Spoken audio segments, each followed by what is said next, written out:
Teresa, Teresa, Teresa, Teresa.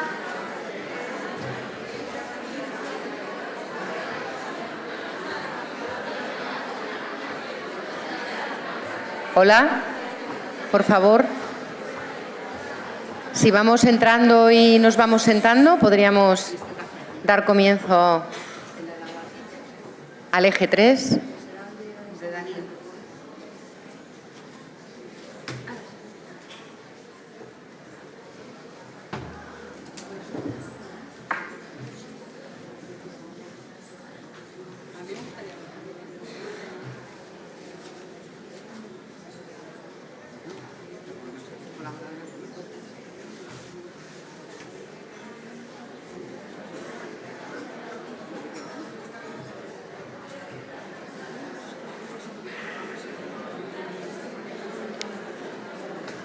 Vamos a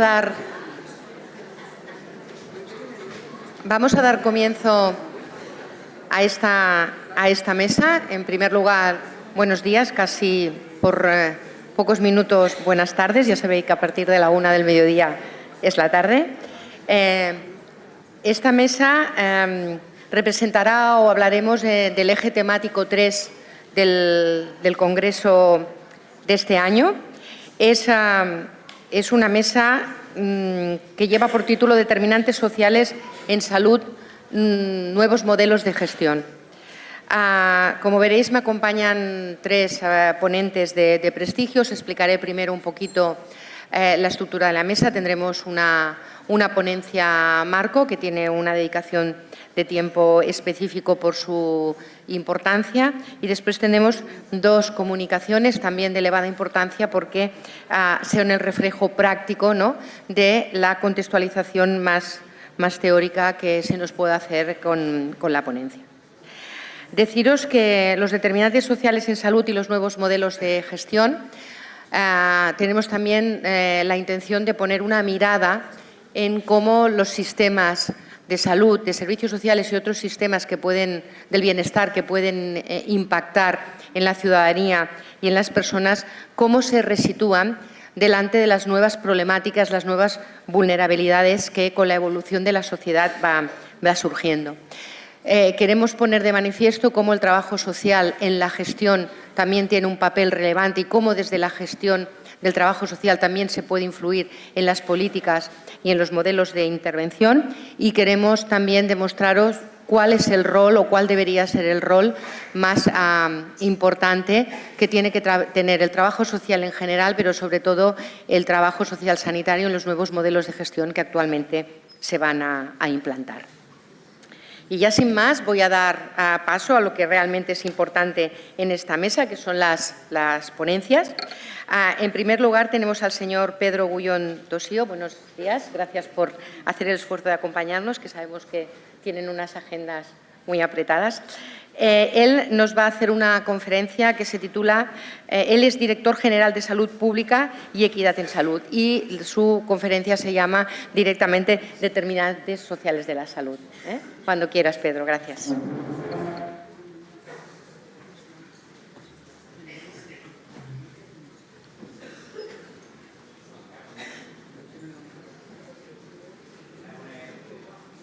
Todavía no. Ahora sí. Me voy a poner de pie porque me siento más cómodo a veces que sentado, y un poco para acercarme más a vosotras y vosotros. Muchas gracias por la presentación.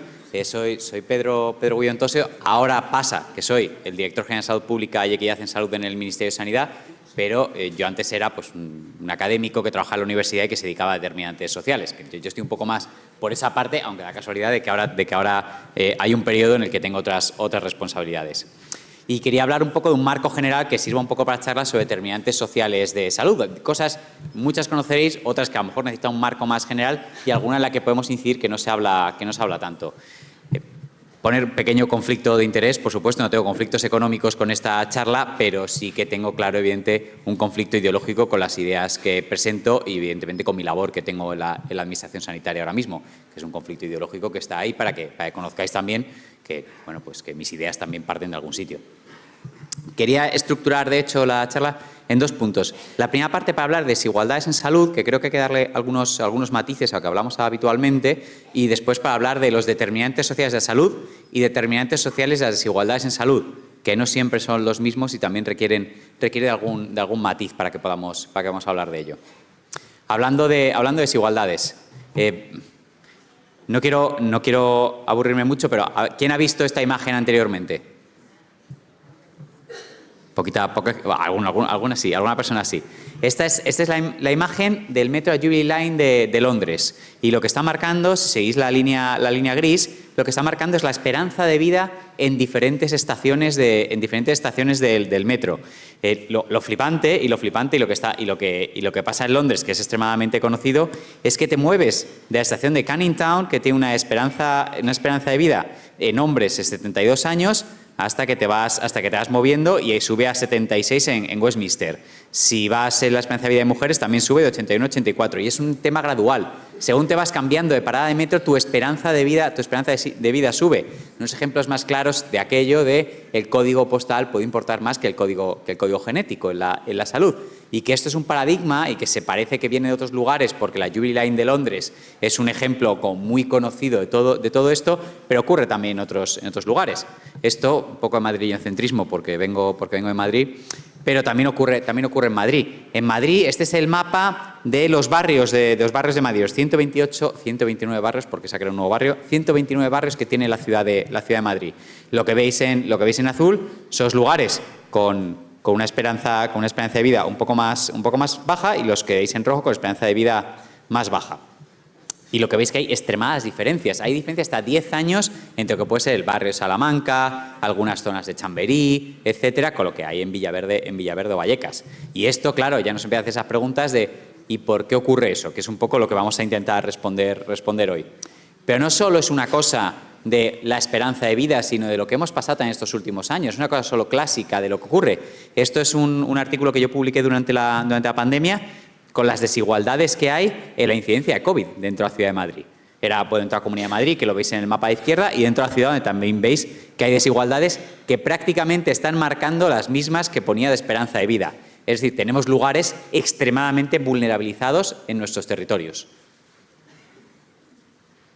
Y lo extraemos a otro tema en el que yo estuve trabajando hace años, que tiene que ver con, por ejemplo, las desigualdades, estas no territoriales, sino por clase social, que ocurren en factores de riesgo cardiovascular. Lo que veis ahí es un índice de riesgo relativo, lo que quiere decir, por ejemplo, ese diabetes 1,13 que veis ahí en el total, quiere decir que cada vez que descendemos en clase social, aumenta un 13% nuestra probabilidad de tener diabetes. No entre los extremos, es cada vez que cambiamos de clase social. Pues a lo que en diabetes que se ve muy claro, pues un descenso en clase social, en categoría de 7, con las categorías de Eric Olin Wright. Cada vez cambiamos de clase, 13% más de probabilidades de tener diabetes. Y además se comporta de forma bastante lineal. Es decir, las desigualdades no son solo extremada pobreza y extremada riqueza, sino que tenemos un gradiente en salud, y eso es muy importante también a la hora de intervenir. Pero todo esto que hemos visto, esas diferencias en salud, cuando consideramos que son importantes, que son relevantes, que son cosas con las que tenemos que hacer algo. A ver, claro, si yo os pregunto si la esperanza de vida de mi abuela con 90 años es mayor que la de mi sobrino con 5, pues hombre, lo que estimamos es que mi sobrino de 5 años tiene más probabilidades de vivir más años. Y eso no lo consideramos injusto, consideramos que es ley de vida, es algo que se produzcan injusticias en ese proceso que se pueden producir. Pero claro, hay desigualdades que consideramos que no, hay diferencias en salud que consideramos que no lo son. En ese mismo caso, por ejemplo, entre personas mayores no tiene nada que ver el que tú tengas derecho a una prestación sanitaria o que no lo tengas, o que te dejen tirado en una residencia sin recibir los cuidados sanitarios. Eso es una desigualdad. Es una desigualdad y eso es lo que nos preocupamos. ¿Cuándo una diferencia en salud consideramos que es una desigualdad y, por tanto, un lugar en el que intervenir? Primero, cuando ocurren de manera sistemática y por elementos sistémicos. Es decir, ocurren estructuras sociales que son las que replican esas desigualdades, ya sea el racismo, sea el clasismo, sea otro tipo de opresiones que hacen que se reproduzcan las desigualdades. En segundo lugar, que las consideremos injustas, que nuestro marco, el marco que tenemos de justicia social, bajo el que actuamos normalmente, nuestras ideologías, nuestros marcos de justicia social, se ajusten a ello. Por ejemplo, las diferencias de esperanza de vida entre negros y blancos en Estados Unidos no eran consideradas una desigualdad y por eso no se intervenía. ¿Por qué? Porque bajo su marco de justicia social eso no era injusto, era ley de vida. Y entonces no era una desigualdad. Y eso marca muchas maneras que tenemos de actuar. Es decir, tienen que ser sistémicas, injustas y, por último, que sean evitables, que podamos hacer algo. Da igual que potencialmente sea muy difícil hacer algo, pero se puede, ¿vale? Son estructuras que hemos creado el ser humano y que, por lo tanto, las podemos cambiar, por muy difícil que sean. De hecho, no, pues se utilizan estos cuadros normalmente, cada vez se van refinando más con diferentes elementos, ¿no? La realidad es que tenemos estructuras sociales muy desiguales. Tenemos la palabra igualdad, que es intentar igualar a todos lo mismo, la palabra equidad, que intenta no dar a cada persona lo necesario para que todo el mundo tenga más condiciones, y luego estaría la liberación, que sería que directamente no existiesen esas barreras. Claro, hemos explicado que desde luego nuestras sociedades son desiguales. Son desiguales por muchas razones, son desiguales en salud específicamente. Y lo hemos visto con ejemplos de enfermedades infecciosas, esperanza de vida, enfermedades crónicas. Esto no sorprende a nadie, ¿no? Estáis sentados en una charla de determinantes sociedades de salud. Evidentemente, esto son cosas que os podíais esperar. Pero aquí lo importante es pensar, ¿y esto por qué pasa? ¿No? ¿Cuál es la causa de que ocurra esto? Para mí, este es el mejor artículo escrito en la historia de la epidemiología. Se llama Sick Individuals and Sick Populations. No hay excusa. Está en el boletín epidemiológico de la OPS como individuos sanos y poblaciones enfermas. Individuos enfermos y poblaciones enfermas. Está también en el boletín epidemiológico de la OPS por si en inglés no vale. Este artículo, escrito por Jeffrey Rose, que es uno de los epidemiólogos más famosos que han existido.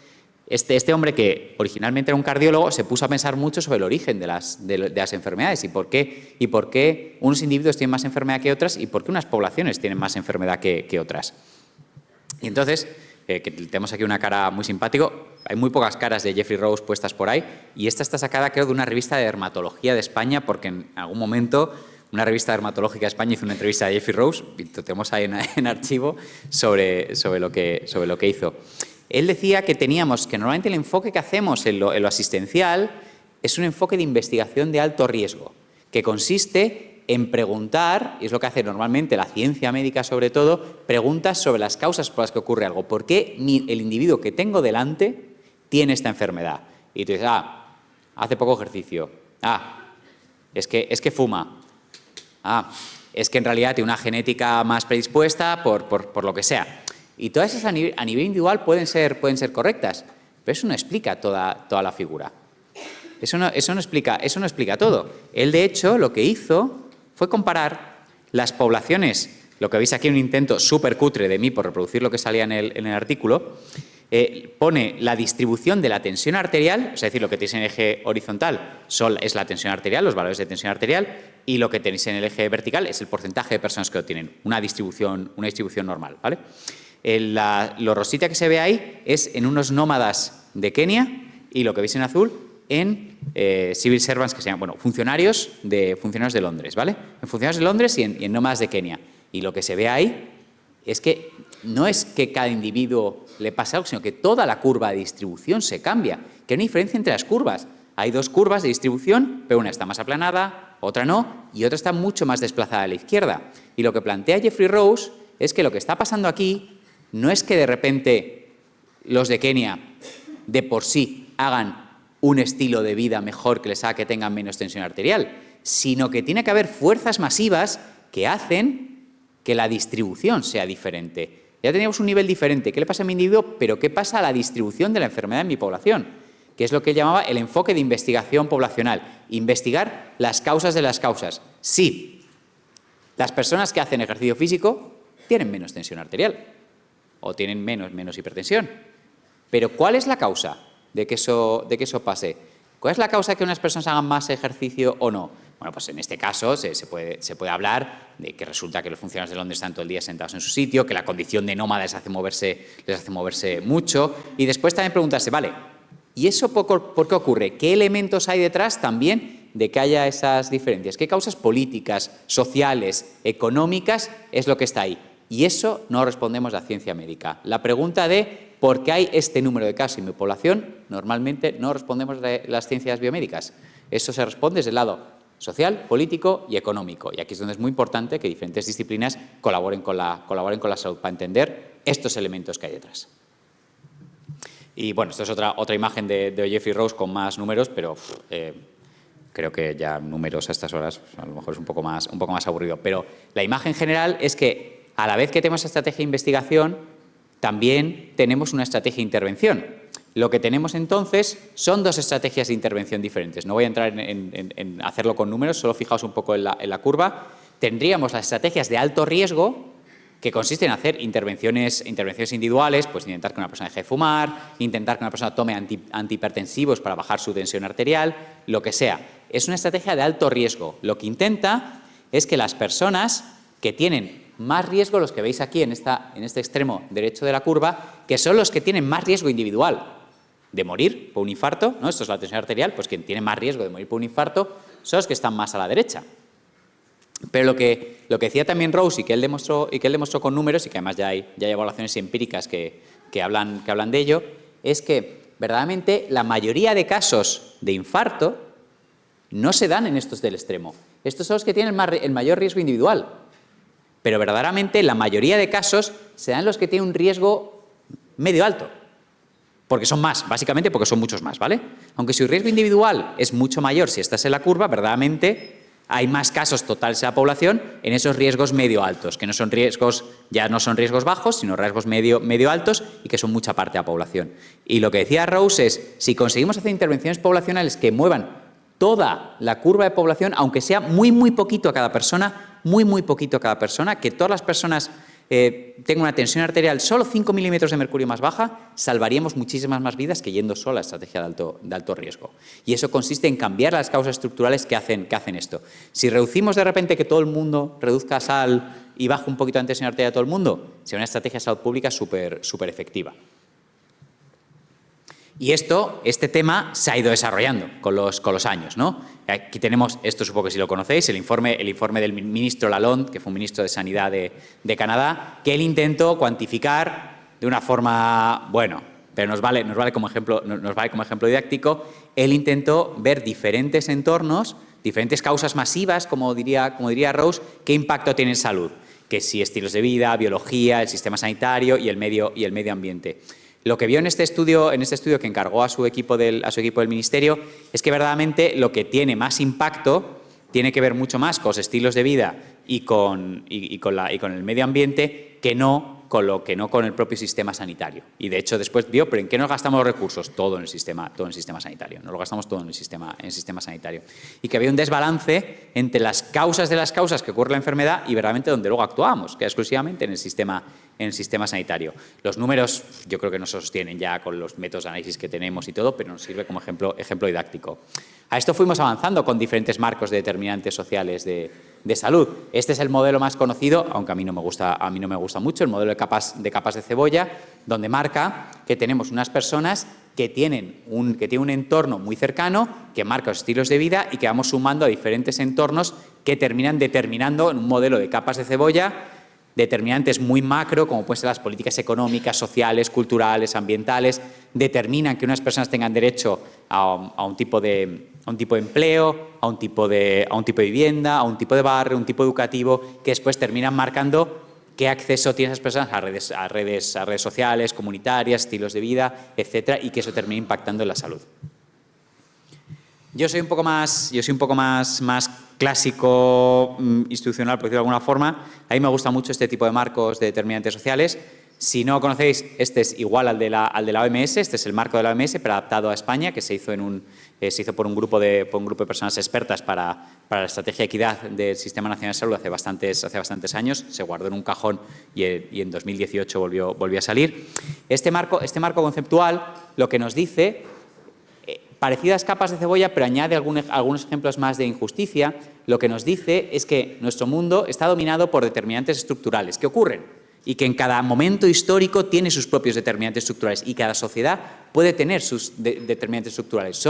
Por mucho que sean estructurales, no son estructurales a la naturaleza humana, son estructurales a la sociedad en la que estamos ahora mismo. Pues tenemos un sistema económico, que es el capitalismo, tenemos un sistema de género, que es el patriarcado, tenemos un sistema de ordenación racial, que es el racismo. Todo esto son determinantes muy estructurales, las políticas macroeconómicas, cuál es el tipo de mercado de trabajo que tenemos, cuáles son nuestras culturas y valores en la sociedad, qué tipo de estado de bienestar tenemos. Es muy macro. ¿Qué es lo que pasa? Que las cosas macro terminan impactando en cómo nosotros nos estructuramos como sociedad. Es decir, una sociedad que se divide por su sistema económico en clases sociales termina creando gente que tiene más poder que otra. Y eso es lo que determina todo, que unas personas tengan más poder que otra, ya sea por clase social, ya sea por género, ya sea por edad, ya sea por racismo, ya sea por etnia, ya sea por territorio. Se crean ejes de poder, ¿no? Que tiene que ver con esa injusticia de lo que decíamos antes, de que una diferencia en salud termina siendo desigualdad cuando hay una injusticia. Y una injusticia ocurre cuando hay una diferente distribución de poder. Y la distribución de poder nos podría dar igual si no fuese porque esa distribución de poder lo que hace es que estemos expuestos a elementos más saludables y menos saludables, lo que se conoce como determinantes intermedios, que aquí es donde sí que hacemos muchas más intervenciones. Se hacen intervenciones de salud de todas las políticas ahí, por ejemplo, en el barrio en el que vivimos, en los centros de trabajo, en qué ingresos puede recibir la gente, se pueden hacer intervenciones, alguna más, por supuesto, en vivienda, como decía, en entorno residencial. Todos determinantes intermedios son los que nos exponen a tener una mejor o peor salud. Pero claro, no solo nos quedamos ahí.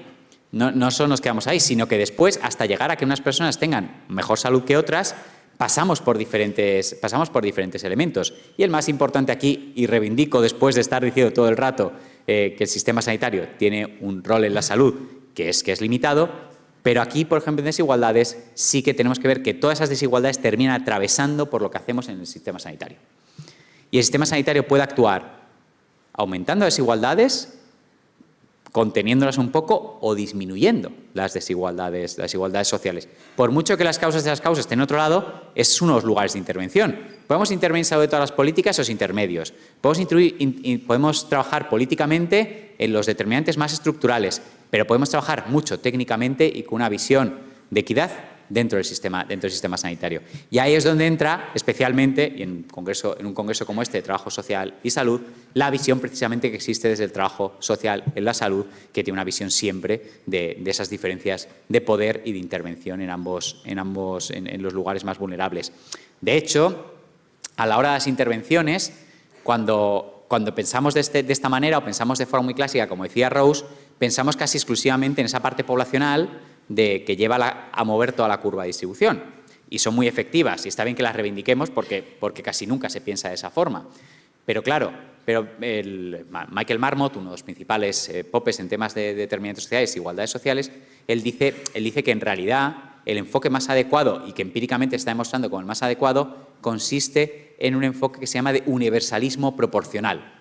Es decir, lo que tenemos que hacer es dar medidas universales para todo el mundo, da igual el tipo de medida que sea, es para todo el mundo, es una medida que es universal para todo el mundo, pues la tienen que disfrutar tanto pobres como ricos para que no se generen ejes de poder, pero que cuando estamos implementando tengamos una especial atención, que es la parte proporcional, hacia las personas más vulnerables. Es decir, que actuemos para todos, pero con un foco especial a que llegue bien a las personas vulnerables o que incluso tengan medidas especiales vulnerables. Eso es universalismo proporcional. Y en salud es, yo creo, que unos sitios hacia, por lo menos en mi visión como director general de salud pública, es a la que me gustaría que nos movamos.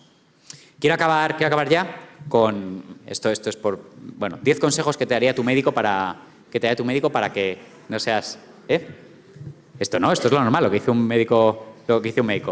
Que no fumes, que mantengas una dieta equilibrada, que seas activo, que practiques sexo seguro, que si eres alcohol, hazlo con moderación o no bebas alcohol.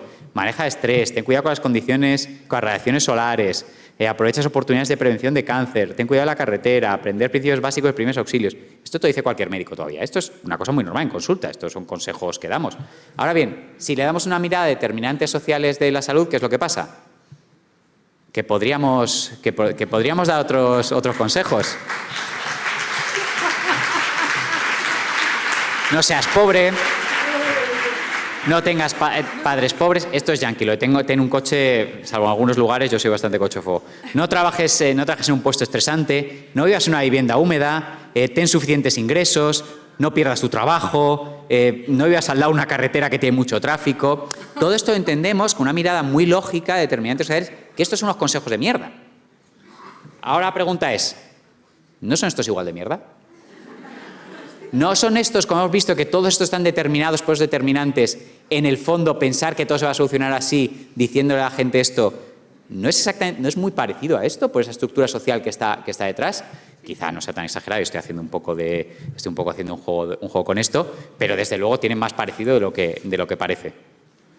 Y si queréis, esto como es también una asociación que tiene parte científica, si os queréis ya friquear con este tema de Rose, cómo encaja el universalismo proporcional y los conceptos que he hecho, hay varios artículos que yo últimamente he leído y que son el avance, para mí el avance académico más importante en el desarrollo de cómo esta salud pública se puede actuar en las desigualdades en salud.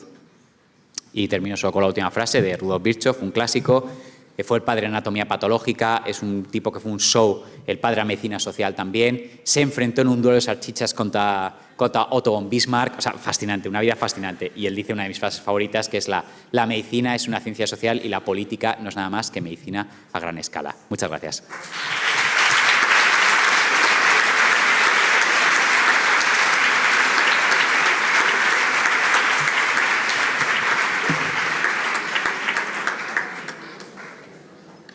Muchas gracias, Pedro. Escuchándote, todavía entiendo menos por qué salubristas y trabajadores sociales sanitarios no estamos juntos.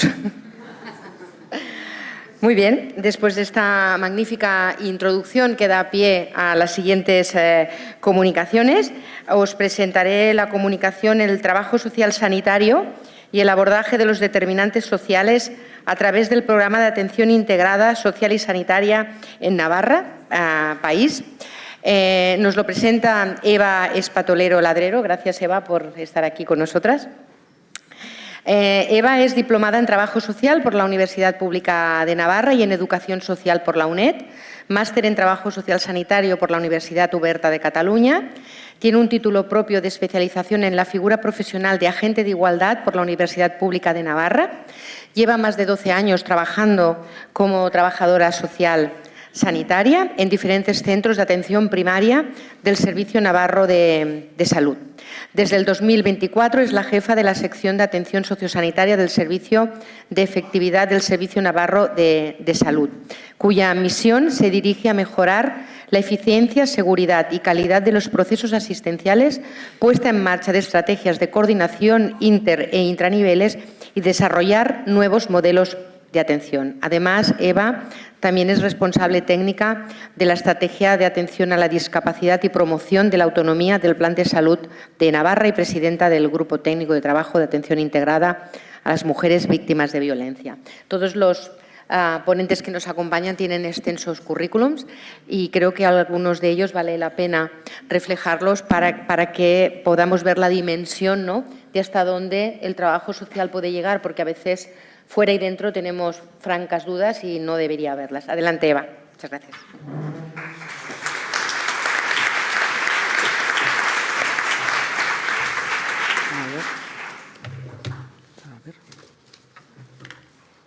A ver, sí. Hola, buenos días, buenas tardes a todas. En primer lugar, dar las gracias a la organización por esta oportunidad de participar en esta mesa con este nivel de ponentes y de ponencias. Lo mío será un poco más humilde que lo de Pedro, pero bueno, intentaré estar a la altura, ¿no?, en la medida de lo posible. Como referenciaba Pedro en su ponencia, a nadie de esta sala creo que se nos escapa que los determinantes sociales impactan en la salud de todos y todas, aspectos como no solo lo socioeconómico, sino la edad, el lugar de nacimiento, el lugar de residencia, rural, urbano o incluso el género, suponen ahora mismo un impacto en nuestra salud y un reto, ¿no?, para el sistema sanitario. Sistemas que evidencia científica, también como referenciaba Pedro Gullón, que las desigualdades en salud para ser abordadas actualmente requieren de respuestas que partan de políticas públicas, de actuaciones adecuadas desde lo social y de lo sanitario. Y de alguna manera, aquí es donde se enmarca el PAIS, el Programa de Atención Integrada Social y Sanitaria. Es un programa que se dirige a población adulta que por sus especiales características o su especial vulnerabilidad social requieren de una respuesta integrada y sinérgica, simultánea entre los dos sistemas.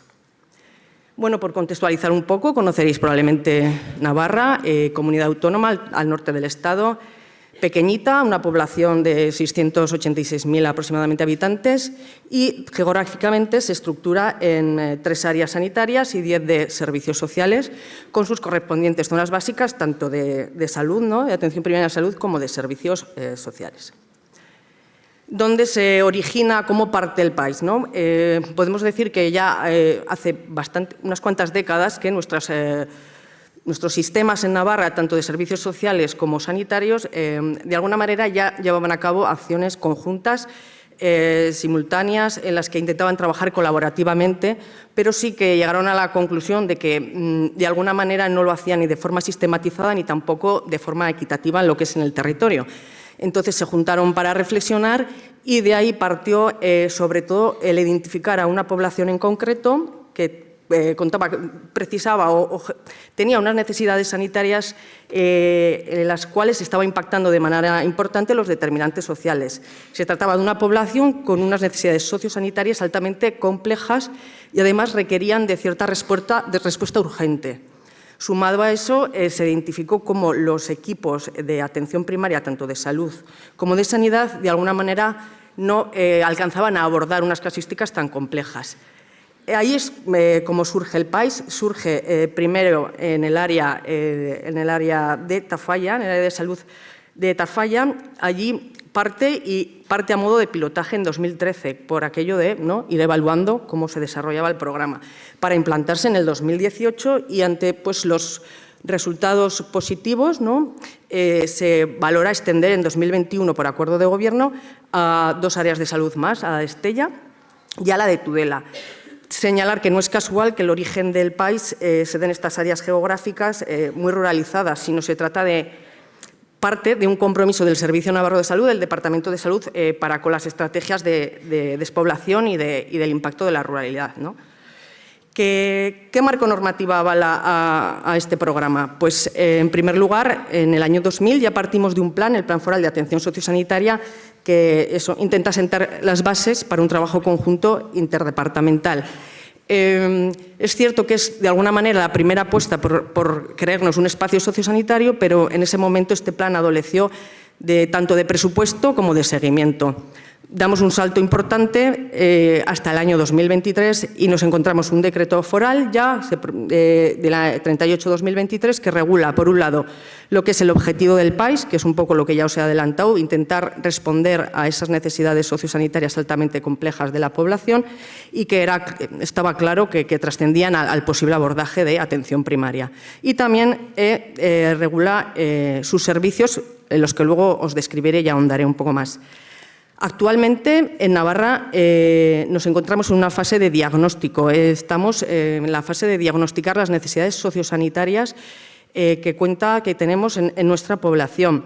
Me detendré un poco aquí porque la verdad es que para nosotros este momento está siendo un momento importante por esta fase de diagnóstico, pero que a futuro lo que pretendemos es, a corto plazo, en 2026, con esas necesidades detectadas, elaborar y desarrollar una estrategia sociosanitaria que abarque todas las líneas prioritarias de intervención a este respecto. Para nosotros es importante, es una oportunidad, ya que creemos que es un compromiso, es de verdad demostrar que el Servicio Navarro de Salud apuesta por trabajo social sanitario, por una estrategia sociosanitaria, ya que la enmarca en la nueva Ley Foral de Salud. Eso por un lado, y por otro es una estrategia que está impulsada desde el Departamento de Salud de Navarra por una figura de coordinación sociosanitaria que tenemos hace un tiempo, que es una trabajadora social sanitaria. Más que un programa, a veces decimos que se trata de un modelo de atención centrado en la persona, en las necesidades de la persona y no tanto las de la organización, como os decía, altamente complejas, con el objetivo sobre todo de intentar mantener en el entorno a la persona y a su familia, favorecer una recuperación tanto psicosocial como funcional y prevenir estos ingresos, reingresos de los que siempre hablamos y las institucionalizaciones. Lo llevamos a cabo con una atención conjunta, coordinada y intentamos integrada en la medida de lo posible. Y sí que es importante señalar que la base del programa lo situamos siempre en atención primaria y en la comunidad. Esto que nos permite ser más accesibles a la ciudadanía, de manera que el país no entiende ni de etiquetas diagnósticas ni de criterios de edad. Tampoco hace falta contar con reconocimientos oficiales para acceder al programa o a sus servicios y de alguna manera es una apuesta, ¿no? Es una apuesta por luchar contra los determinantes sociales que impactan de manera importante en algunas personas. También nos permite una visión integral, una capacidad más resolutiva y una conexión con la comunidad. Todo esto sin olvidarnos de la estructura hospitalaria que la tenemos en cuenta. ¿Qué caracteriza sobre todo al país? Pues eso, una atención centrada en la persona y en su entorno. Se ha desarrollado un esfuerzo importante en cuanto a la formación de los equipos, los que luego también os desarrollaré, en cuanto a CP, a trabajo en equipo, a comunitaria y a metodología en educación para la salud en estos años. Como os decía, la base está en la atención primaria social y sanitaria y los recursos de proximidad de la comunidad. La acción comunitaria para el país es un eje transversal y fundamental. Partimos de un enfoque preventivo, un enfoque que va hacia la igualdad de oportunidades, a prevenir que las situaciones de más necesidad se cronifiquen y por esto lo que se intenta es, de alguna manera, involucrar a los agentes de la comunidad en la prevención, en la promoción de la salud y también en el acompañamiento a las cuidadoras, tanto de los sistemas formales como de los sistemas informales. Allí veis algunas acciones comunitarias que llevamos a cabo.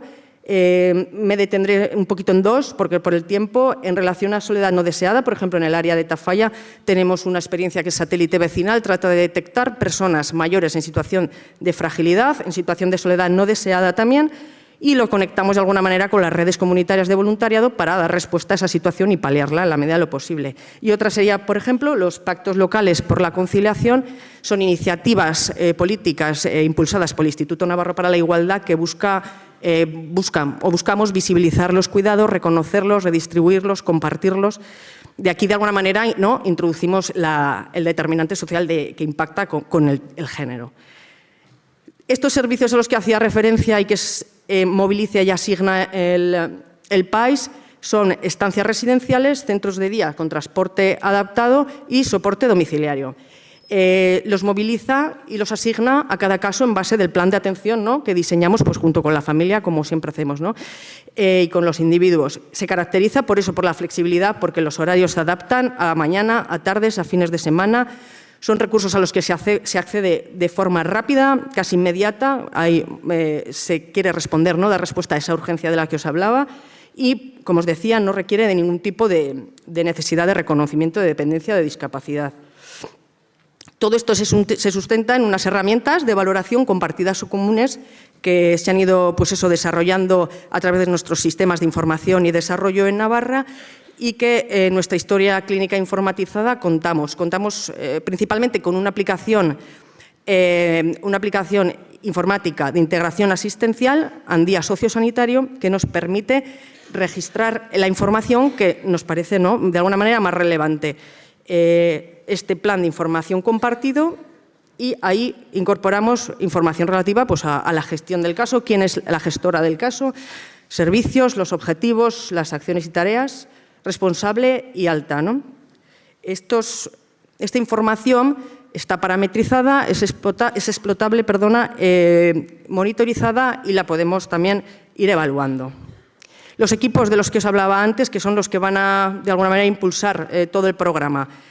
Partiendo, como decía, de la base, siempre es lo prioritario, según los recursos agentes de la zona, contamos a nivel de zona básica con los EOZ, equipos operativos de zona, conformados por personal del centro de salud, que es enfermera y trabajadora social sanitaria, y con la trabajadora social de programa de autovalimiento de autonomía del servicio social de base.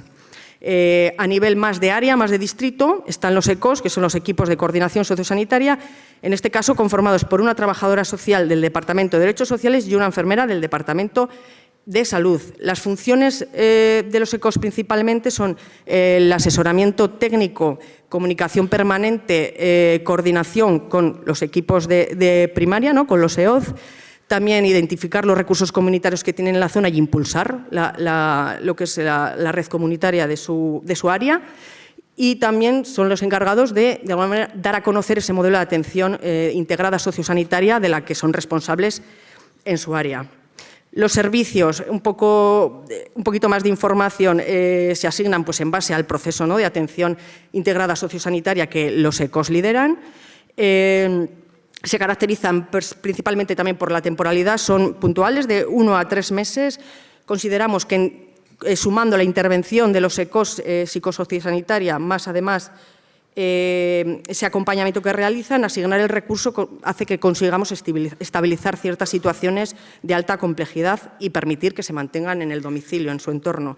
El acceso que os decía ágil, en 24 o 48 horas generalmente pueden tener acceso al servicio que se asigne, sin necesidad de reconocimiento de dependencia ni discapacidad, tampoco de copago, e incorporamos la figura de fisioterapia y terapia ocupacional en estos servicios por aquello de favorecer la rehabilitación funcional y de alguna manera garantizar, ¿no?, a más que se mantengan en el domicilio. Y estos servicios son combinables dependiendo del caso y las valoraciones de los equipos. Os traigo un caso un poco para aterrizar más el país, un caso muy prototípico, ¿no?, que podría ser susceptible de país. Una unidad familiar compuesta por un matrimonio, Arturo, cuidador principal, y Luisa, ¿no?, persona diagnosticada con demencia desde hace 2 años, que además tienen una hija con discapacidad y requiere ciertos apoyos. Es una unidad familiar muy conocida por el equipo operativo de zona, porque ya están interviniendo con la familia, todo lo que tiene que ver con la enfermedad crónica de la mujer, el apoyo a la persona cuidadora del hombre, con una vivienda con ciertas barreras de accesibilidad y principalmente, Arturo, lo que digo, sobrecarga, ¿no?, la típica sobrecarga.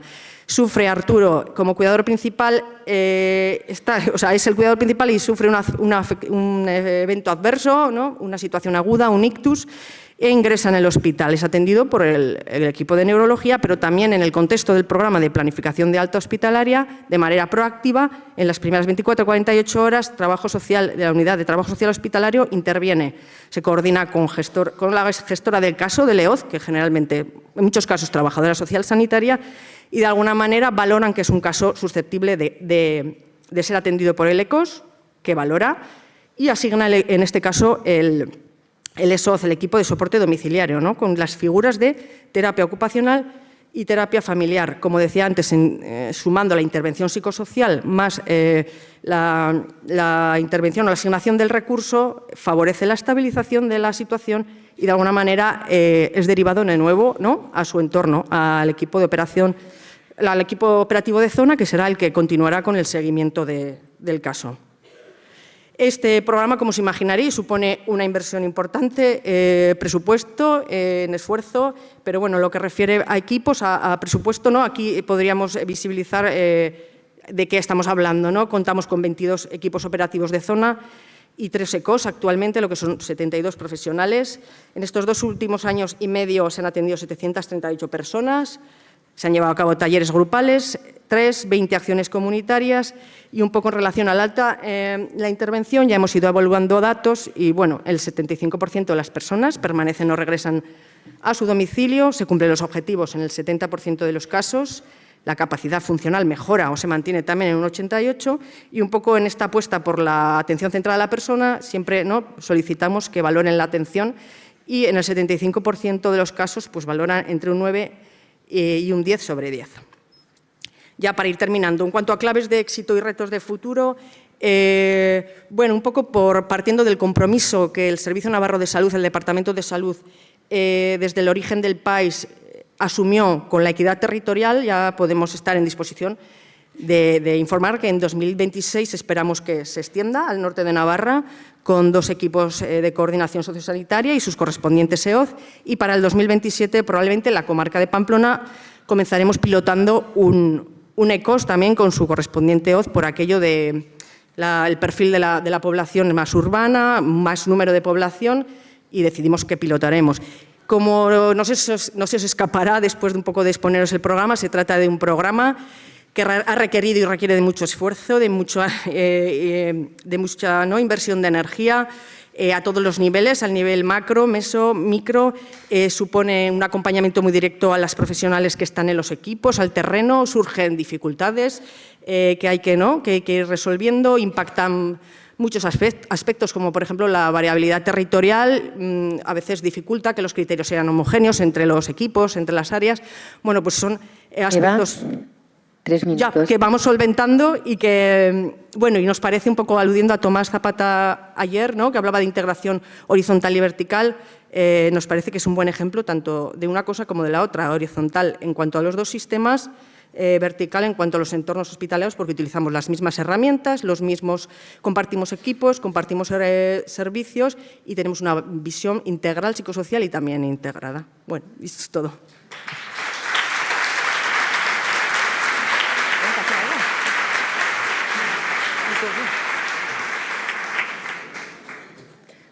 Muchas gracias, Eva, por presentarnos este modelo de éxito para minvar, ¿no?, o modificar las desigualdades sociales en salud. Ahora pasamos a la última comunicación de la mesa. Un momentito que tengo aquí. Vale.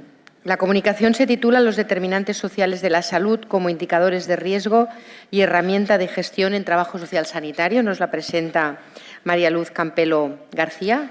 ¿Es Mariluz? María Luz Campelo es trabajadora social sanitaria, jefa de Servicio de Trabajo Social del Área Sanitaria de A Coruña.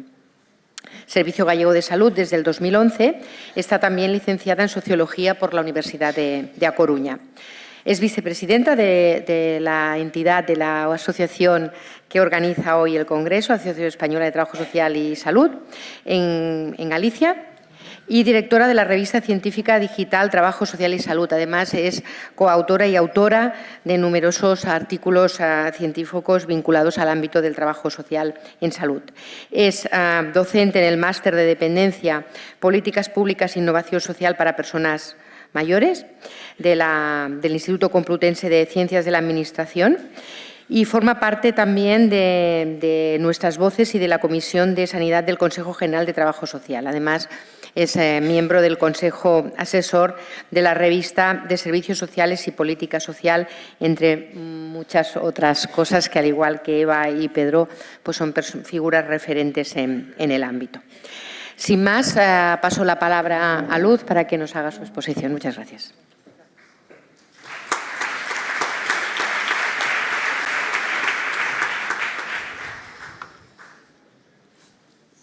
Buenos días. En primer lugar, voy a utilizar un minuto para dar las gracias, agradeceros a todos y a todas las que estáis aquí, porque hace 2 años estábamos en Coruña y bueno, había una convocatoria enorme, pero gracias a las compañeras de Castilla y León, a Teresa y a Marta, han superado con creces esta asistencia, pero eso significa que la profesión está muy viva y que queremos seguir avanzando y compartiendo. Por lo tanto, nada, gracias y específicamente a mis compañeras de Galicia. Bueno.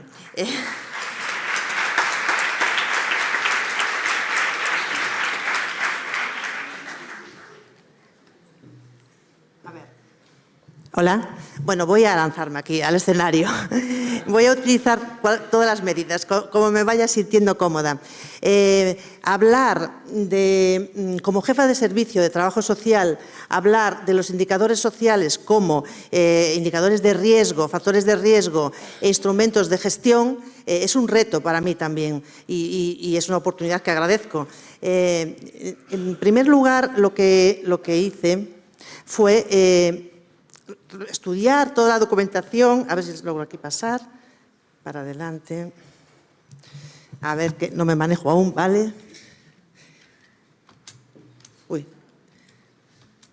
Sí. Ver toda la documentación que encontré y artículo de evidencia científica sobre los determinantes sociales, porque según iba leyendo, yo es que me iba enfadando, iba diciendo, pero es que esto es nuestro, es nuestra materia prima, pero era una documentación toda muy interesante, pero ¿por qué me enfadaba? Porque no aparecía el trabajo social ni se le espera. No aparece ni se le espera, de momento, pero vamos a alzar la voz para que, y trabajar para que esto cambie. Bueno, no voy a ahondar mucho en los determinantes sociales porque ya hablamos aquí, pero sí voy a hacer referencia a Marmot, porque hizo un estudio longitudinal de los funcionarios públicos de Londres, del Whitehall, primero solamente de hombres, durante 10 años. Pero posteriormente, en el año 85, introdujo un 30% de mujeres.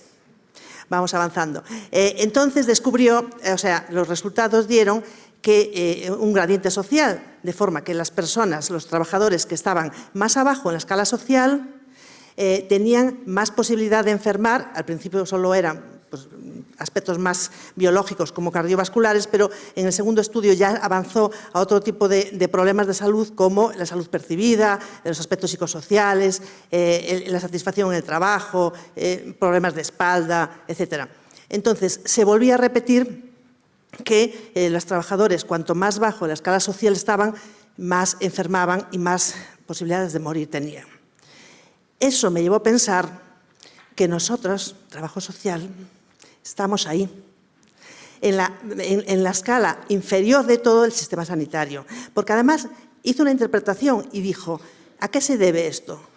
Pues a que no tienen control sobre su trabajo.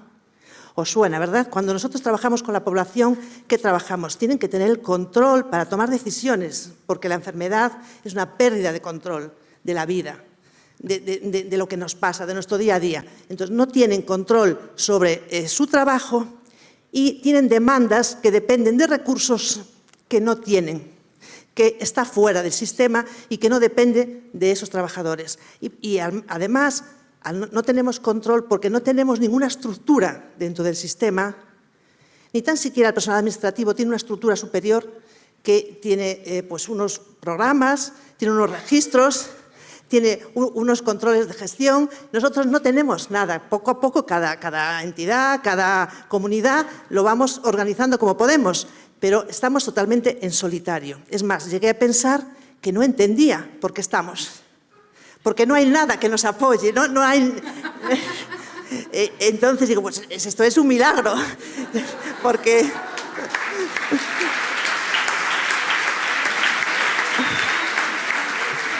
A pesar de todo eso estamos. Y no solamente, luego hay otro factor, el factor género, porque a todo esto somos mujeres, la mayoría. Por lo tanto, tenemos una doble o triple carga Y, bueno, pues socialmente sabemos que tenemos una serie de dificultades añadidas. Por lo tanto, tenemos como mensaje que cuidarnos muchísimo entre nosotras. Cuidarnos, porque de momento los demás no nos cuidan. De momento. Vamos a caminar hacia que esto cambie. Vale, pero bueno, al final, pues la OMS en el 2005 pues, nombra la Comisión de Determinantes Sociales, donde invitan a Marmot a liderarla con un equipo y tal, y empiezan a trabajar en los determinantes sociales. ¿Qué son estos? ¿Cómo funcionan? ¿Cómo incide en la salud, en las condiciones, etcétera? Y la conclusión es que los determinantes sociales generan muchísimo problema de salud, distinta forma de enfermar, distinta forma de morir, que no se habla de eso, distinta forma de morir, y todo va en función. En principio, lo que más estudian es los condicionantes socioeconómicos. Posteriormente se empiezan a introducir otros condicionantes, pero la base estructural es socioeconómica. Entonces, ¿qué pasa? Que el sistema sanitario e incluso la OMS pone el foco fuera del sistema sanitario. Es que son los servicios sociales, es vivienda, es estructural. Pero ¿y nosotros? ¿El sistema qué hace? Porque la salud también es un determinante social. Porque la pérdida de salud genera mayor vulnerabilidad social. No solamente los problemas sociales generan problemas de salud, sino que al revés, el condicionante inverso, la pérdida de salud genera muchísima vulnerabilidad y muchísima pobreza y dificultades, pérdida de calidad de vida, etc. Por lo tanto, estamos ahí, tenemos una responsabilidad, tenemos que intervenir en las desigualdades de salud. Por lo tanto, ese enfoque que decía Pedro Agulló, desde el sistema tenemos una responsabilidad de universalidad proporcional, es un poco lo que estamos aplicando. Vamos a aquellos que más lo necesitan. Y sí que dicen en la OMS que tiene que dotarse de personal especializado en determinantes sociales, pero no nos siguen identificando. En la estrategia de cronicidad del Ministerio que salió en julio, dicen que hay que formar a los médicos, a las enfermeras en determinantes sociales.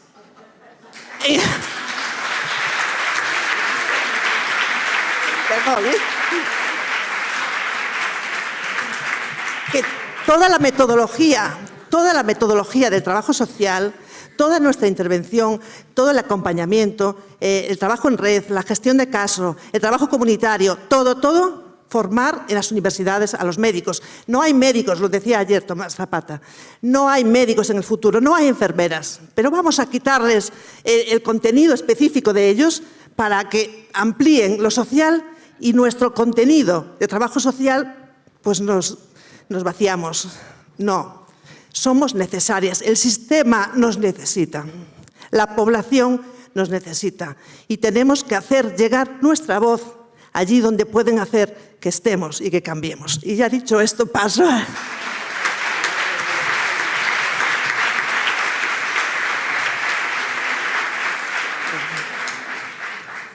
Bueno, entonces, ¿con qué trabajamos? Con los determinantes sociales. El primer determinante social para nosotros es la salud. Luego lo veremos en el análisis.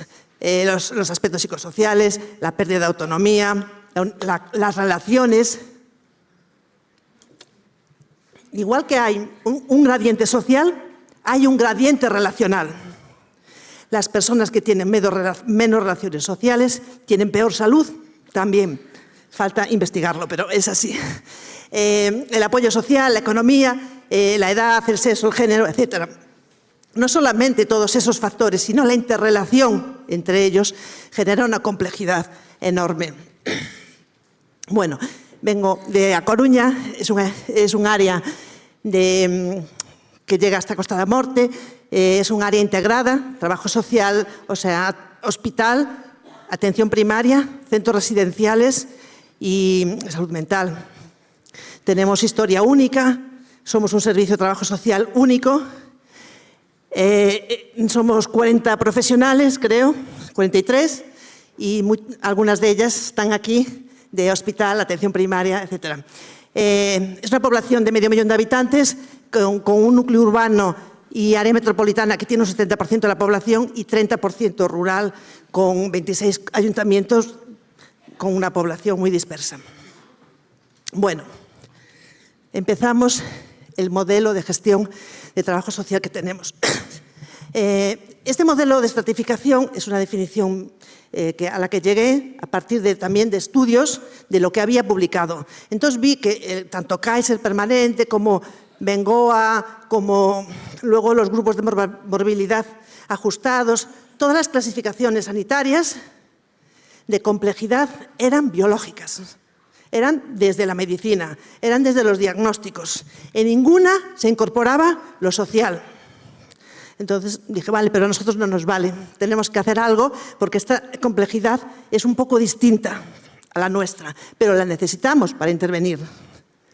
Por lo tanto, se define un modelo de estratificación por complejidad basada en 5 esferas.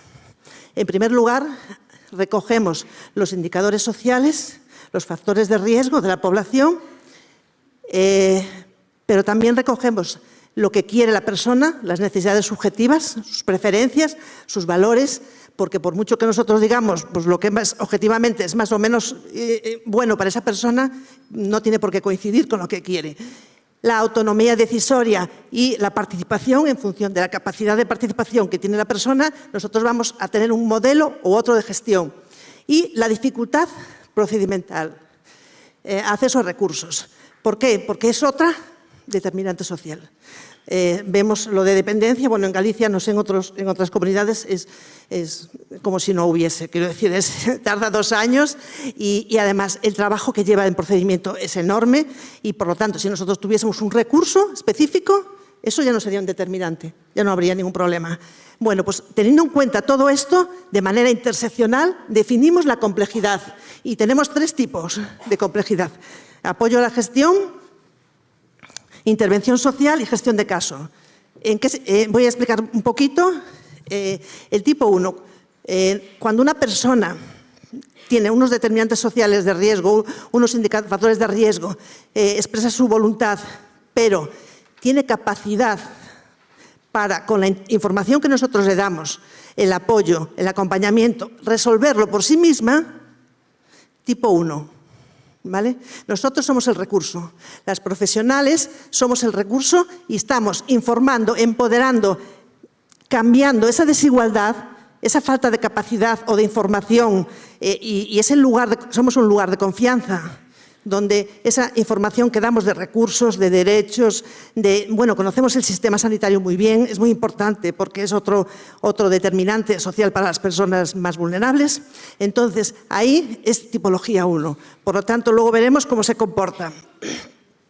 Luego, en el tipo 2 es cuando ya las personas, aunque tengan los mismos determinantes, no tienen capacidad para resolverlo por sí mismas. Generalmente aumentan también los factores de riesgo y que están asociados, luego lo veremos, a sobrecarga de la familia, pues limitaciones también de habilidades sociales, etc. En ese tipo 2 tenemos que intervenir, es la intervención clínica, es la intervención que hacemos en el día a día, en el acompañamiento y muchas veces movilización de recursos, porque solos no pueden.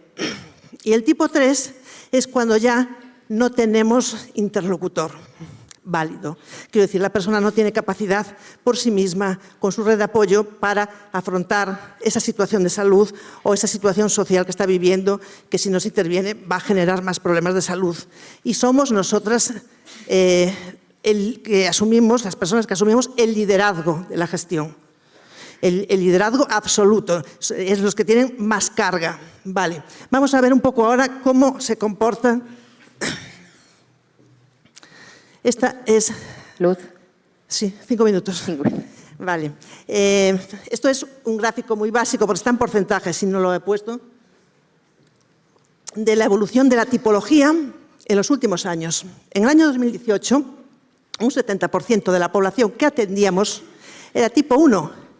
Es decir, que con nuestra intervención se manejaba, podía resolver de tipo 2 el 22% y de tipo 3 de gestión de caso el 8%. En el año 2021 ya baja al 52%.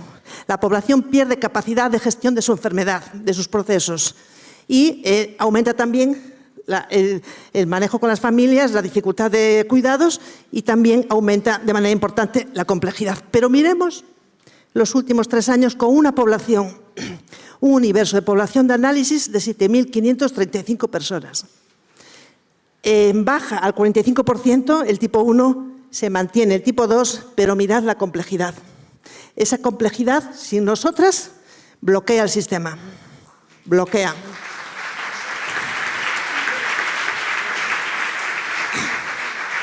El ratio de actividad, ¿qué hacemos con cada uno? La media del tipo 1 hacemos 5, no conté aquí el registro, la documentación que hacemos en la historia clínica, en nuestro registro, solamente la intervención.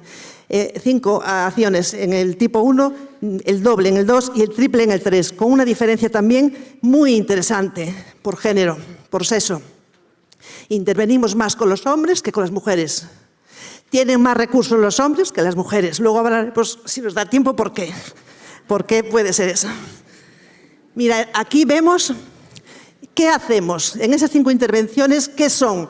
Pues la fila de arriba son las entrevistas y el trabajo personalizado que hacemos con las personas, la intervención. Vemos que en el tipo 1 es la más baja, donde menos intervenimos, pero bajan las mujeres. Uy, perdón. En el tipo 2... sube a 10, pero vuelve a bajar un poquito las mujeres, y igual en el tipo 3. En la siguiente raya color naranja se refiere a la coordinación con el personal con salud. Lo que más dedicamos después de la atención directa y personal es la coordinación con los médicos, con enfermería, con el sistema. ¿Para qué? Para compartir esa información, para que la introduzcan en su abordaje, para deliberar, para ayudar a resolver, etc. En la tercera línea gris es la relación, las actividades interseccionales con todos los sistemas. Dependencia, tercer sector, residencias públicos, privados, etc. Todo el trabajo que hacemos hacia afuera para el enlace y el apoyo en la comunidad. El cuarto, el amarillo, es la relación con los servicios sociales, con la comunidad. Y por último, los informes sociales y el acceso a recursos que tenemos que realizar, que vemos que va aumentando con la complejidad. Voy a apurar porque, a ver, bueno, con la edad, ya no me voy a parar en esto, porque la edad, sobre todo, son personas mayores. Trabajamos sobre todo, veráis, el azul es menos de 50 años, trabajamos con envejecimiento y sobre todo la complejidad está asociada a mujeres mayores de 80 años y a hombres un poco más jóvenes relacionados con más que, bueno, pues con dependencia y con hábitos a veces pues derivados de alcoholismo, etc. Bueno, ahí vemos un cuadro de qué se diferencian las 3 tipologías según los indicadores de riesgo. Vemos que la primera parte está en rojo, las 3 tipologías. O sea, que hay una parte de indicadores sociales que no generan complejidad, que se da en todos. Y curiosamente, ¿cuál es esa parte? Pues todo lo relacionado con salud. El envejecimiento, bueno, eso no es relacionado con salud, aunque sí, porque vivimos más años, porque tenemos un sistema sanitario muy bueno y las condiciones de vida también. Los problemas crónicos de salud, pluripatología, necesidad de cuidados, tanto básicos como instrumentales, falta de capacidad de autocuidado y las dificultades de la familia. Esto es el marco global que se da en las 3 tipologías. ¿En qué se diferencian entonces? Pues en el tipo 2 se diferencia en que la familia no asume cuidados, no tiene capacidad para asumir cuidados, o no quiere, o no puede. En la sobrecarga de la familia, que necesita intervención porque no puede tampoco. Y luego en las personas mayores viviendo solas. Ahí es donde tenemos que intervenir. Y en el tipo 3, los que generan complejidad, ¿cuál es el factor? Pues básicamente la falta de habilidades sociales y familiares y personales para manejar esa situación, economía deficitaria para comprar servicios privados, deterioro cognitivo, por lo tanto afecta a la toma de decisiones, no toman decisiones adecuadas para su salud y sin red, esto es muy importante, sin red familiar o vínculos deteriorados y sin red social. En lo social, la diferencia grande final es el apoyo. El apoyo social es lo que va a marcar. Bueno, tenemos distintas líneas de intervención, pero a ver si me da tiempo a decir alguna. El plan comunitario trabajamos mucho el final de vida. trabajamos mucho los derechos de salud. Orientamos a los profesionales a intervenir y a defender esos derechos de la población porque es muy intervencionista el sistema y no permite que la gente se muera bien, que se muera bien. Entonces, trabajamos muchísimo ahí y tenemos un plan comunitario muy interesante. Pero también todo el programa de información, orientación, asesoramiento es esencial en todos los ámbitos. La estratificación poblacional es la que os acabo de explicar, es una forma de disminuir la brecha. ¿Por qué? Porque intervenimos más con quien más lo necesita. Y luego medidas complementarias, como la gestión de caso complejo, que aquí sí quería decir un poquito porque es muy interesante este programa. Intervenimos tanto en hospital, en urgencias, en centros residenciales, también nos desplazamos, en los centros de inclusión, etc. En urgencias, muy importante, porque cuando todo fracasa, cuando las personas más vulnerables no son capaces de ir por los circuitos ordinarios del sistema sanitario, cuando el sistema sanitario es una barrera, porque lo es, ¿qué queda? ¿Qué queda? Las urgencias. Por lo tanto, tenemos que estar ahí. Tenemos que estar ahí, no solamente vale que se vaya de alta, tenemos que hacer ese enlace, tenemos que hacer ese trabajo con la vulnerabilidad en las urgencias. Y tenemos un programa también de ingreso social, donde la trabajadora social, en aquellos casos que ve que es necesario intervenir en gestión compleja, ingresamos en el hospital, en los servicios de medicina interna. Servimos de apoyo a los psiquiatras para dar altas difíciles, servicios de apoyo a la complejidad y a la relación con la sociedad, con la comunidad. Por lo tanto, urgencias, un sitio muy importante, donde tenemos que estar no solamente para resolver la demanda, muchísimo más. La gente se va a morir a urgencias sola, incluso desde las residencias.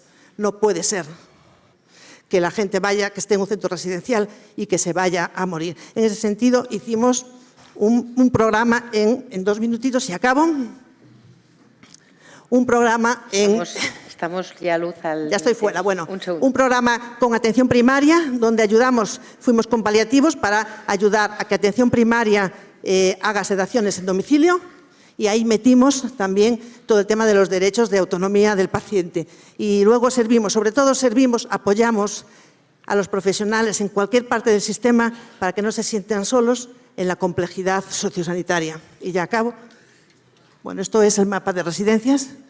Y ya acabo. Nuestro papel, identificar los factores de riesgo, la complejidad. No vale un administrativo que lo recoja.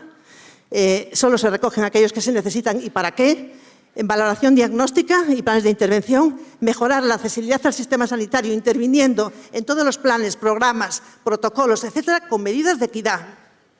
Con medidas de equidad. Se hace para la población media, pero nosotros trabajamos con los márgenes, con los que tienen dificultades.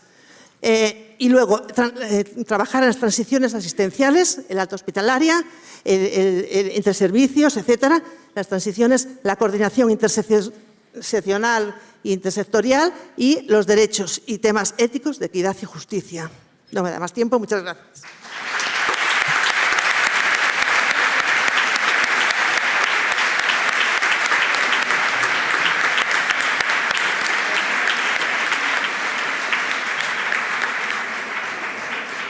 Muchas gracias, Luz. Gracias a los 3 ponentes también por ajustarse al tiempo. Nos parecía importante dejar un tiempo razonable para las preguntas del auditorio y también para la posibilidad de si en las respuestas a estas preguntas había un cierto nivel de diálogo, ¿no?, de reflexión conjunta entre los ponentes. Yo creo que ha sido un claro ejemplo de que el trabajo social...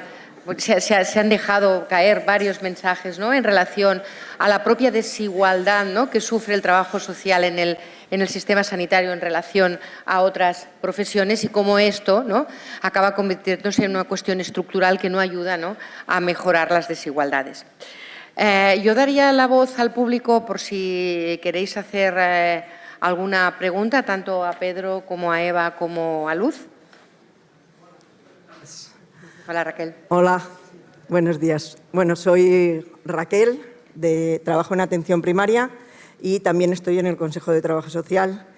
Y, bueno, primero agradecer, ¿no?, las presentaciones de la mesa y, hombre, pues tener aquí a una persona del Ministerio me parece muy gratificante, ¿no?, el poder poner palabras a un interés de la profesión. Sabemos que desde el Consejo nos invitáis en el Ministerio a formar parte, ¿no?, de la incorporación y de la integración de la recogida de información para los determinantes sociales y demás, pero sí que es importante que el hecho de que todas las profesiones lo hagamos igual va a conllevar que la intervención va a tener sus dificultades, ¿no? A veces estamos formando parte de generar estrategias para el uso de la historia clínica y que todas las profesiones lo tengamos que hacer igual, tanto en la estrategia de comunitaria, atención primaria comunitaria, en la de cronicidad, pero luego se nos pone en una coletilla, ¿no?, lo de derivar a trabajo social sanitario, que sabemos que es una profesión que estamos intentando que se nos reconozca. Creo que en todos los documentos, y bueno, pues como estás aquí, pues yo lo traslado, debiera de ponerse, debiera de notificarse, debiera de hacerse visible esa especificidad del trabajo social. O sea, no todo el mundo podemos hacer todo, incluso ni para recoger la información, que parece que la recogida de información no conlleva nada más, pero la recogida de datos, la recogida de determinantes, la recogida de situaciones sociales conlleva, ¿no?, conlleva una mirada, conlleva una forma de hacer y conlleva, bueno, pues esta parte que, como muy bien ha dicho Luz, vamos a formar a profesionales de medicina y de enfermería para que trabajen. Y dices, claro, es que igual no se trata de formar en algo que no les corresponde, ¿no? Otra cosa es cómo nos podemos... cómo nos podemos complementar, que yo creo que es lo que luego en la práctica sí que estamos haciendo. Y esto yo creo que hay una relevancia en este espacio, ¿no? Es luego en la práctica y en el día a día lo estamos haciendo y estamos trabajando desde ahí. Por lo tanto, es importante que también haya un reconocimiento a que la profesión está en todos los ámbitos sanitarios, como bien sabéis, pero que además salgamos en los documentos. Salimos que colabora el Consejo, pero que salga la importancia de que estemos para pasar a esta otra parte, que no cada comunidad autónoma haga lo que quiera y contrate o no en primaria o en especializada, o, ¿no?, con esta diversidad que tenemos de la profesión. Bueno, ya a Pedro ya le dejo. Ya no te digo más. Raquel, la pregunta es... ¿Qué puede hacer para hacernos más visibles en los documentos? Gracias. Y luego ya... Eso, pero ya más hacia reflexión general, que no es solo la pregunta. O sea, voy a empezar diciendo, y a lo mejor suena como excusa, que no quiero que suene como excusa, pero bastante, es un recorrido grande ya solo que no haya médicos hablando de todo. Ya, pues hay que decir, ya eso ya es un pequeño avance, ¿no? Y creo que hay un avance más o menos continuo respecto al trabajo social sanitario, pero que nos quedan muchísimos pasos todavía, ¿no? Porque la pregunta un poco iba sobre todo hacia la parte de reconocimiento dentro de documentos, estrategias, etcétera. Hay sitios donde se está haciendo mejor y sitios donde se está haciendo peor, y creo que hay bastante margen de actuación para modificar las estrategias y que estén metidos, que los comités institucionales, los comités técnicos sobre todo, que tengan presencia de trabajadores sociales, para que haya una mejor continuidad, ¿no? Y yo creo que sobre todo las estrategias con un componente más clínico son las que adolecen mucho más de tener esa parte integrada, que yo creo que tienen que tenerla, vamos, y por la parte que es responsabilidad mía, pues a ver cómo vamos cambiando los planes que llevo yo.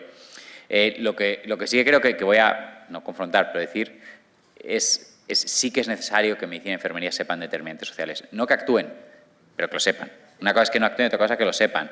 Lo digo, viniendo del ámbito que vengo, o sea, siendo médico, es auténticamente desesperante cómo el no saber, no tener unos mínimos valores, etcétera, en la consulta, ya genera que sea todo el proceso más difícil.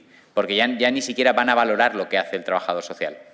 Porque si directamente no tiene esa sensibilidad o ese conocimiento, no va a tener. No significa que intervengan, porque yo creo que cada uno tenemos campos de actuación muy diferentes, y no es poner al cardiólogo a trabajar en la comunitaria, porque no, el cardiólogo tiene otras funciones, o no es poner al oftalmólogo trabajando en comunitaria, pero sí que tienen que tener una sensibilidad y un... O sea, es tremendamente Yo doy un curso de salud, bueno, antes de venir al Ministerio yo daba la salud pública y medicina preventiva en la Universidad de Alcalá. Ostras, prácticamente me dedico a un curso a intentar taladrar cerebros sobre determinantes sociales y que se entienda un poco y que no todo se vea vacunas. ¿Por qué a esta persona le da la gana no vacunarse? No, hay unas condiciones de vida que permiten, unas cosas que penetran y eso es muy necesario que lo conozcan el resto de sanitarios. Más allá de eso, no tiene que ser que de repente el médico, por tener el ego del médico, tenga que intentar hacer todo porque lo va a hacer peor y dos, porque va a tener dejación de otras funciones que tiene que hacer. Y estoy totalmente de acuerdo con vosotras en esto. Para mí, el camino adelante es, ya estáis con media pata en temas del Ministerio, ahora tenéis que tener la pata entera y estáis siendo integrados en todo. Estáis en algunos lugares, bueno, yo desde luego justo además en la parte de colaboración, es que justo además he tenido últimas reuniones en violencia de infancia, que es mía, estáis también lo de condicionantes sociales, pero falta como lo que digo, quizá precisamente lo que está más a los márgenes de la propia actuación clínica es donde mejor se asume que trabajo social es importante cuando en realidad tenéis mucho trabajo propio, trabajo social sanitario dentro de la actividad asistencial, que es donde menos presencia tenéis a nivel institucional, aunque trabajéis ahí a nivel institucional, de toma de decisiones, de representación, reconocimiento, etcétera, es donde menos estáis y quizás donde tenemos más que trabajar. Estoy de acuerdo con vosotras. Yo, si me permitís, y ahora, como moderadora, pero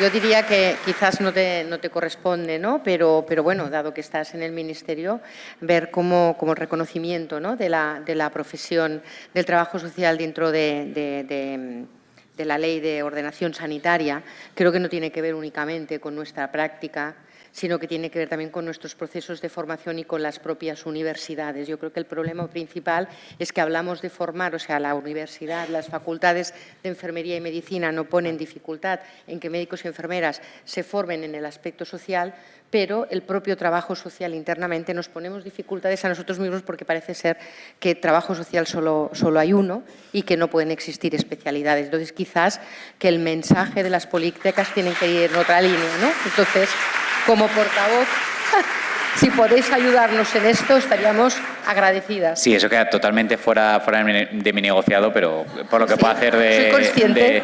Por lo que puedo hacer desde mi lado, con colaboración total, sí. y luego quería hacer otra pregunta a Luz. Bueno, muchas gracias por incorporar la mirada feminista, que creo que esta profesión nos hace bastante falta, la parte del género y de las diferencias. Y sí que me gustaría, si pudieras ampliar un poco esta parte que has dicho, ¿no? Ya el análisis diferencial entre hombres y mujeres, creo que en la salud, en la vida y en todo, no se nos debiera de olvidar, pero ¿con qué relacionas tú esa intervención mayoritaria con los hombres, mayores prestaciones, etcétera, etcétera?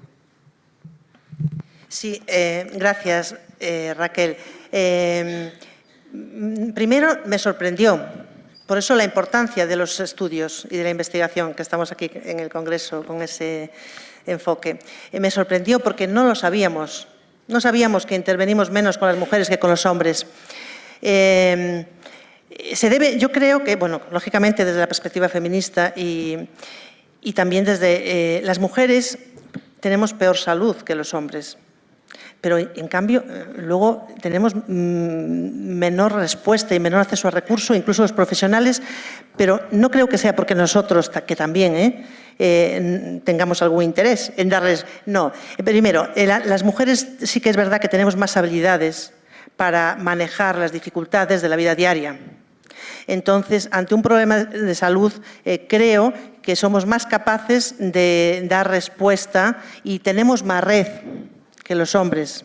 Tenemos red pues de las vecinas, de amigas, etcétera, y eso nos favorece. Por lo tanto, en el tipo 3, cuando era el único, que no me acordé de deciros, pero era el único momento que aumentaba la actividad, era en el tipo 3 en relación con los servicios sociales, la intervención con los servicios sociales, porque aún las mujeres con situaciones muy complejas son capaces de seguir viviendo en la comunidad, que son las mujeres muy mayores y muy solas y con problemas con mucha complejidad. Pero por eso, primero, porque están muy arraigadas en el entorno, más generalmente que los hombres, y con relaciones mejores. Eso es un factor. Cuando un hombre enferma, realmente es totalmente dependiente a todos los niveles. Quiero decir, a todos los niveles. Entonces, luego el factor respuesta de los profesionales. Cuando la mujer estamos toda la vida quejándonos porque tenemos peor salud. A mí me dice mi pareja, pues que lo que dices que estás cansada y el estrés y eso, es que ya te llevo oyendo 10 años. Como diciendo, es que no, y yo no, cada día es peor. Bueno, entonces, cuando una mujer hace una demanda, se escucha menos porque estamos acostumbrados a ese rumor, a ese rum rum. Cuando un hombre hace una demanda, ¡guau!, algo pasa, porque, ¿no? Y se interviene mucho antes. Hay estudios sobre esto, no los consulté, pero hay estudios sobre la rapidez de la demanda de un hombre y de una mujer. La estancia hospitalaria de un hombre y de una mujer es mayor en el hombre que en las mujeres. O sea que tenemos menos recursos a todos los niveles. Menos mal que tenemos habilidades y vamos sobreviviendo. Yo creo que por ahí hay más.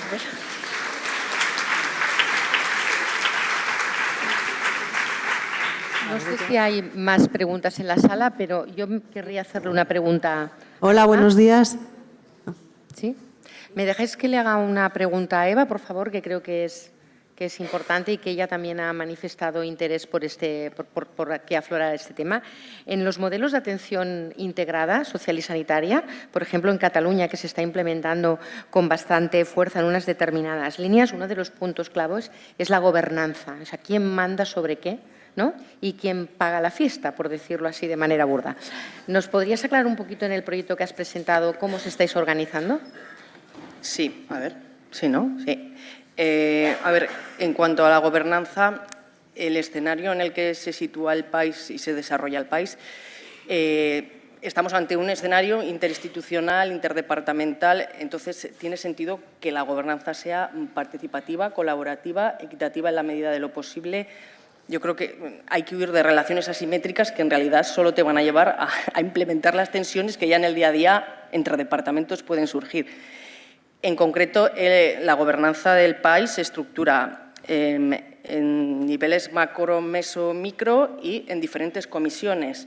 A nivel más macro hay una comisión directora formada por las 2 consejerías, por las 2 direcciones generales, por las 2 gerencias y por una figura de coordinadora sociosanitaria que es una jefatura de servicio y, por el otro lado, por una jefatura de sección de una trabajadora social de derechos sociales. El siguiente nivel meso estaría una comisión técnica con niveles de gestión en cuanto a gerencias, jefaturas de servicio, jefaturas de sección por ambas partes, y en cuanto a salud estamos ahí 2 trabajadoras sociales sanitarias. En la dirección general técnica también la conformamos por derechos sociales una trabajadora social y yo como trabajadora social sanitaria. Y luego también apuntar que lo que es en los equipos de coordinación sociosanitaria, que están compuestos sí que por una trabajadora social del Departamento de Derechos Sociales y por una enfermera del Departamento de Salud, sí que cada uno de ellos están coordinados por una referente coordinadora de área que en todos los casos son trabajadoras sociales sanitarias, de manera que todas las directrices impactan lo sociosanitario del trabajo social, vamos, el trabajo social ¿Habéis sanitario. encontrado realmente el encaje del trabajo social sanitario de atención primaria dentro del modelo? Sí, en eso sí. Gracias, Eva. ¿Preguntas en la sala? Creo que había 2. Sí, buenos días. Soy trabajadora social de servicios sociales de base y, bueno, me parece fantástico. Quería dar la enhorabuena a la compañera del programa de Navarra porque me parece fantástico. Además, el poder dar esa agilidad en la transición en los apoyos en el entorno comunitario. Y mi pregunta iba un poco en relación a la financiación, si el paciente tiene que colaborar en un copago o está totalmente financiado por el servicio público. No, no, es sin copago. El programa, lo que son los servicios, son sin copago, no tienen ningún tipo de limitación económica en cuanto al acceso. Creo que queda una pregunta porque ya estaríamos fuera de tiempo. Concha.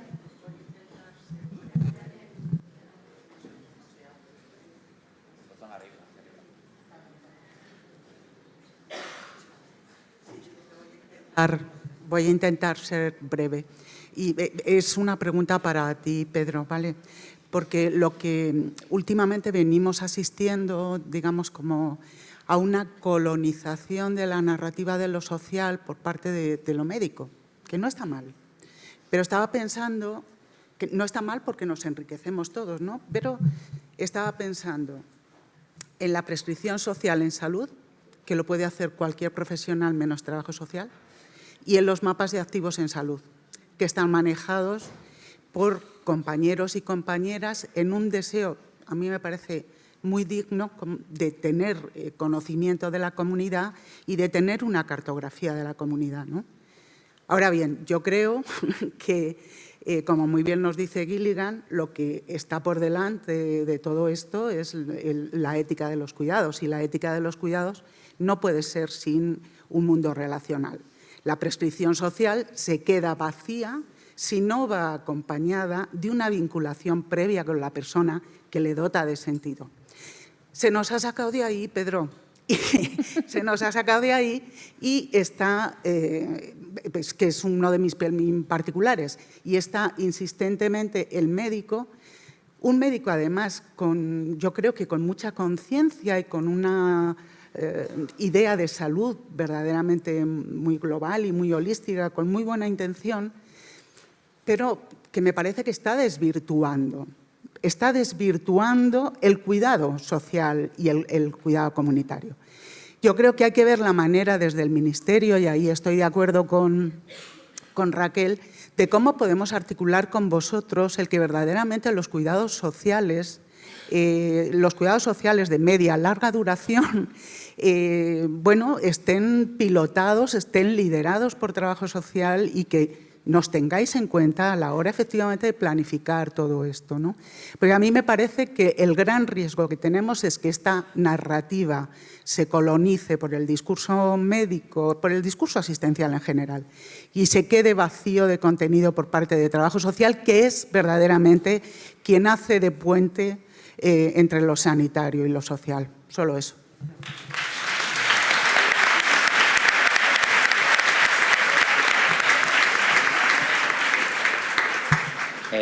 Raquel, esto que comentas es tremendamente interesante porque me preocupa, ¿no? O sea, está bien, y creo que está bien que desde diferentes lugares que no tienen sensibilidad la tengan, pero claro, no partimos de una situación neutra. O sea, es decir, entre los diferentes profesionales hay ejes de poder también. Clarísimo, ¿no? Y claro, y que de repente un médico domine un tema significa que se puede interesar, pero lo va a hacer siempre o casi siempre bajo el prisma también de lo que es la parte biomédica. Y esto tiene dificultades para mí en el tema de prescripción social a varios niveles. Uno es que quizá no sepan hacerlo bien. Dos es que entra dentro de las lógicas de la actuación médica individualizada e individualizan los temas sociales.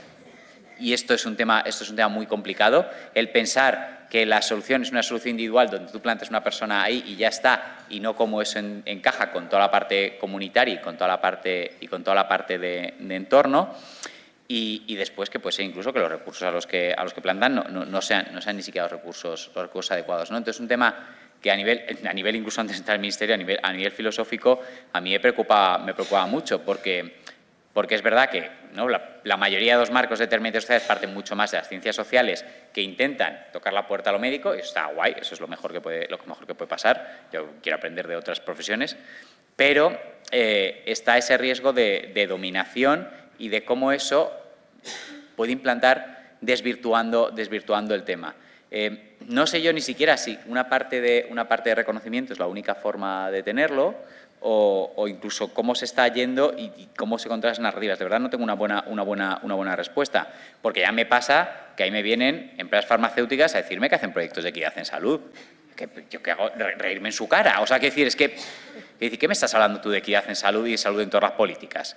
O sea, no tiene ningún sentido. O que me vengan muchísima gente a hablar de equidad en salud y solo me hablan de las diferencias entre Navarra y Andalucía. Eso no es equidad en salud, eso es un tema de todos los medios que hay equidad en salud, pero yo como director general de salud pública y equidad en salud me parece un insulto que se trate la equidad en salud solo como un tema de tengo 3 médicos más por habitante en una comunidad autónoma que en otra. Es un insulto a lo que es la propia equidad, a lo que es la vulnerabilidad y todo. Y creo que en ese sentido incluso el discurso de desigualdades y los determinantes, al intentar transversalizarse más y llegar a más lejos, está un poco, entre comillas, y no creo que sea así, pero del todo, pero hay una parte de muerte de éxito, donde se empieza a desvirtuar el origen de donde está todo esto, que es para lograr una mayor equidad en salud y no como un pin para marcarse. Y me parece muy peligroso. Y no tengo una solución clara. Una sí que, claro, está en la actuación del día a día, con incorporación vuestra, etcétera, pero creo que esto va más allá, que es que hay unas narrativas que están más allá y donde ya ha sobrepasado incluso el que los médicos invadan ese discurso, porque ya incluso empresas con intereses están invadiendo ese discurso y me parece muy peligroso. Sí.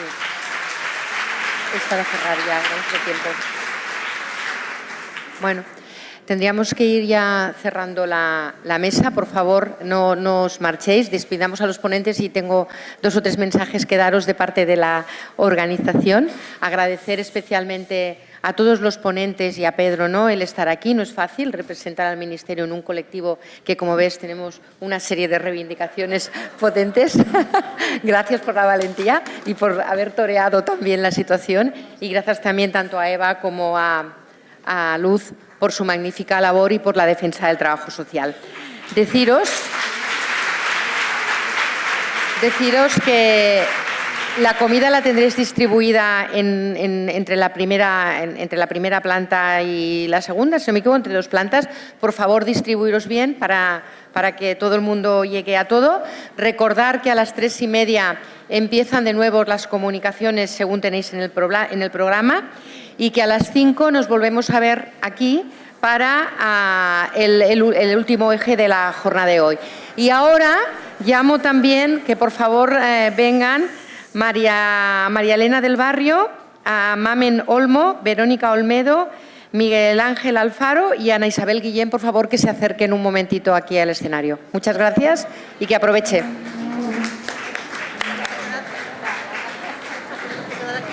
No, a ellas.